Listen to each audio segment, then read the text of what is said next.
నంద్యాల జిల్లా ఆత్మకూరు పట్టణంలో నిరుపేద ప్రజలకు 2 సెంట్ల స్థలము గృహ నిర్మాణం కోసం 5 లక్షలు ఇవ్వాలని ఆర్జీల స్వీకరణ కార్యక్రమం నిర్వహించారు. ఆంధ్రప్రదేశ్లో 5 సంవత్సరాలకు ఒకసారి ప్రభుత్వాలు మారుతున్నా పేదవారు ఇల్లు కట్టుకోవాలనే ఆశలు మాత్రం నెరవేరట్లేదు. పేదవాళ్ళు ఇల్లు కట్టుకోవడానికి చాలా కష్టపడుతున్నారు. ఇంటి నిండా కష్టాలు, బుర్ర నిండా ఆశలు, ప్రజల కోసం పోరాటాలు సాగించే పార్టీ సిపిఐ పార్టీ. ప్రజల కోసం మరొకసారి సిపిఐ పార్టీ కె రామాంజనేయులు పేదవాళ్ళ ఇంటి కల నెరవేర్చడానికి ఎర్రజెండా సైన్యాన్ని కదిలించాడు. ఈ కార్యక్రమంలో సిపిఐ రాష్ట్ర కార్యవర్గ సభ్యుడు కె రామాంజనేయులు, జిల్లా కార్యదర్శి ఎన్ రంగనాయుడు, రమేష్, ప్రతాప్ తదితరులు పాల్గొన్నారు.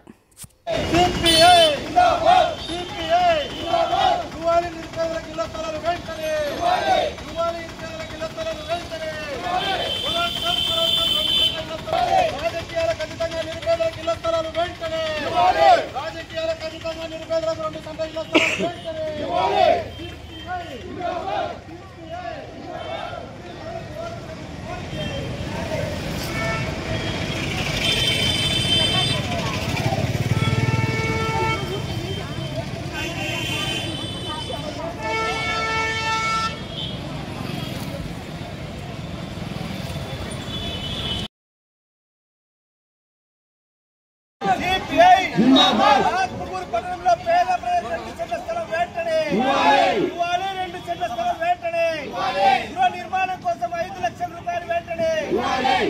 గృహ నిర్మాణం కోసం 5 లక్షల రూపాయలు వెంటనే సిపిఐ ఇవ్వాలి. పేద ప్రజలకు 2 సెంట్ల స్థలం వెంటనే అమలు చేయాలి. ముఖ్యమంత్రి చంద్రబాబు నాయుడు చేసిన ఎన్నికల హామీని వెంటనే అమలు చేయాలి. ముఖ్యమంత్రి చంద్రబాబు నాయుడు చేసిన ఎన్నికల హామీని వెంటనే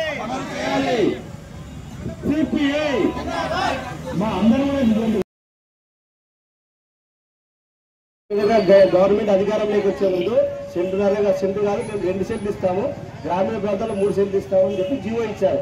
దాని ప్రకారమే ఈ కొత్త రూల్ నామ్స్ ప్రకారమే అర్జీలు పెట్టుకుంటున్నారు. ఆ అర్జీ స్వీకరణ కార్యక్రమం ఈ రోజు కార్యక్రమం. దాని మీకు ఏం గైడ్లైన్స్ వచ్చితే ఆ గైడ్లైన్స్ చెప్పండి మేడం. పబ్లిక్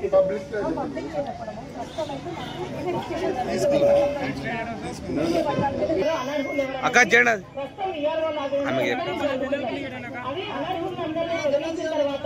ఎందుకంటే అనర్హత కూడా మీకు తెలుసు. ఎవరైతే గవర్నమెంట్ ఎంప్లాయీస్ ఉండడము 4 వీలర్స్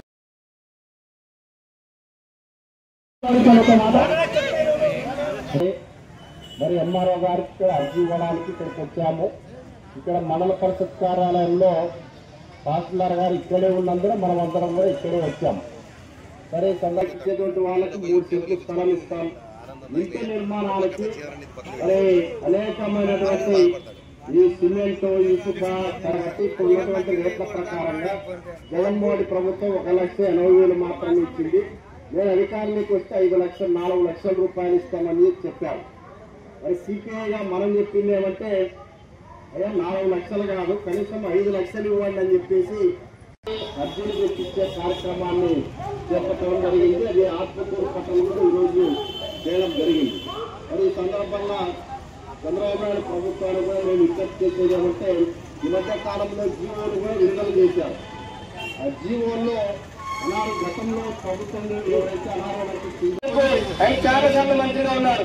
కానీ తలగంపల్లిలో ఆయన బీసీ రైతు మంత్రి, ఆయన కూడా పట్టాలు పోయారు.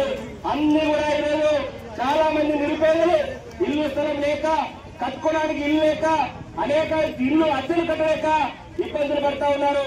అందుకోసమే గౌరవ ముఖ్యమంత్రి గారు ఈ నంద్యాల జిల్లా ప్రజల రుణం తీర్చుకోమని మరొకసారి కోరుతా ఉన్నాం. ఖచ్చితంగా ఈరోజు చాలా ఉపవాసాలు ఉన్నప్పటికీ చాలా మంది ముస్లిం సోదరులు అభినందన తెలియజేస్తా ఉన్నాం. ఈ పోరాటం ఆగదు. ఖచ్చితంగా మీరు ఇచ్చినటువంటి ఎవరైతే మీ పేరుతో సహా, మీ సెల్ నెంబర్తో సహా గవర్నమెంట్ దగ్గర ఒక కాపీ, మా దగ్గర ఒక కాపీ ఉంది. మా దగ్గర ఎవరైతే ఇచ్చినారో వాళ్ళందరికీ న్యాయం జరిగేంత వరకు ఎర్రజెండా మీకు అండగా ఉంటుందని హామీ ఇస్తూ ఈ కార్యక్రమంలో పాల్గొని మీ అందరూ కూడా అభినందన తెలియజేస్తూ సెలవు తీసుకుంటా ఉన్నాం. స్వీకరణ కార్యక్రమం నంద్యాల జిల్లా ఆత్మకూరు పట్టణంలో ఈరోజు వ్యక్తిగత అర్జీల స్వీకరణ కార్యక్రమాన్ని చేయడం జరిగింది. ప్రభుత్వం వెంటనే ఏవైతే చెప్పిందో పట్టణ ప్రాంతాల్లో 2 సెంట్లు, గ్రామీణ ప్రాంతాల్లో 3 సెంట్లు, ఇళ్ల గృహ నిర్మాణాల కోసం 5 లక్షల రూపాయలు ఇవ్వాలని చెప్పేసి సిపిఐగా ఈరోజు రాష్ట్ర వ్యాప్తంగా కూడా ఈ అర్జీల స్వీకరణ కార్యక్రమం చేపడతా ఉన్నాం. ఈ కార్యక్రమంలో ప్రభుత్వం వెంటనే తక్షణమే ఈరోజు వేలకు వేల ఎకరాలు పదుల సంఖ్యలో అది గతంలో అధికారంలో ఉన్నటువంటి వైఎస్ఆర్ కాంగ్రెస్ పార్టీని అడ్డుపెట్టుకొని వాళ్ళ ప్రభుత్వ భూములు ఆక్యుపేషన్ చేసుకున్నారు. ఆ భూములన్నీ కూడా గుంజుకొని ఈరోజు ఉండవా పేదవాడికి కనీసం 2 సెంట్ల స్థలం ఇవ్వని ఆ రోజు గౌరవ ముఖ్యమంత్రి చంద్రబాబు నాయుడు గారు కూడా ఎన్నికల్లో హామీ ఇవ్వడం జరిగింది. ఆ హామీని జీవోలు ఇవ్వడం జరిగింది. కానీ ఇప్పుడు అధికారులు వచ్చేటప్పటికల్లా ఎవరైతే మీరు ప్రభుత్వం ఇచ్చినటువంటి గడువులో చేయకపోతే ఇదే ఆత్మకూరు టౌన్లో ఎర్ర జెండాలు పాతి మీరిస్తే గవర్నమెంట్ ఇస్తే 2 సెంట్లు, మేము పంచితే 3 సెంట్లు పంచి పేదవాడికి అండగా ఉంటామని చెప్పేసి ఎర్ర జెండా కోరుతా ఉన్నాం. అందుకోసమే నిజంగా నిజాయితీ గల నిరుపేదలు అనేక మంది ముస్లిం మైనార్టీ సోదరులు ఈ ఆత్మకూరు టౌన్లో 20 మంది ఉన్నారు. అదేవిధంగా వడ్డేర కులస్తులు, అదేవిధంగా ఎస్సీ వెనుకబడిన వాళ్ళు, ఎస్టీ చాలా మంది నిరుపేదలు ప్రతి ఇంటి వైపు సిపిఐగా సర్వే చేయడం జరిగింది. ఇప్పుడు చాలా దుర్భరమైన జీవితం గడుపుతూ ఉన్నారు. ఇప్పుడు ఒక ఇంట్లోనే 2-3 జీవనం సాగిస్తూ ఉన్నారు. వాళ్ళందరికీ కూడా ఇంటి స్థలం ఇవ్వాలని చెప్పి కోరుతా ఉన్నాం. ఆ రోజు మీరే చెప్పారు, చంద్రబాబు నాయుడు అధికారంలో జగన్మోహన్ రెడ్డి అధికారంలో ఏమైనా మీకు రాజకీయంగా వేదిక అయింది. ఇదే ఆత్మకూరు టౌన్లో ముస్లిం మైనార్టీలని ఎవరైనా గెలిపించారో వీళ్ళకి ఇచ్చి స్థలం ఇచ్చి రుణం తీర్చుకోమని చెప్పేసి చంద్రబాబు నాయుడు గారిని కోరుతా ఉన్నాం. లేని పక్షంలో ఖచ్చితంగా ఎర్ర జెండాలు పాతి పేద ప్రజలకు ఎర్ర భూములు పంచేందుకు ఎర్ర జెండా ఎప్పుడు సిద్ధంగా ఉందని చెప్పేసి హెచ్చరిస్తా ఉన్నాం.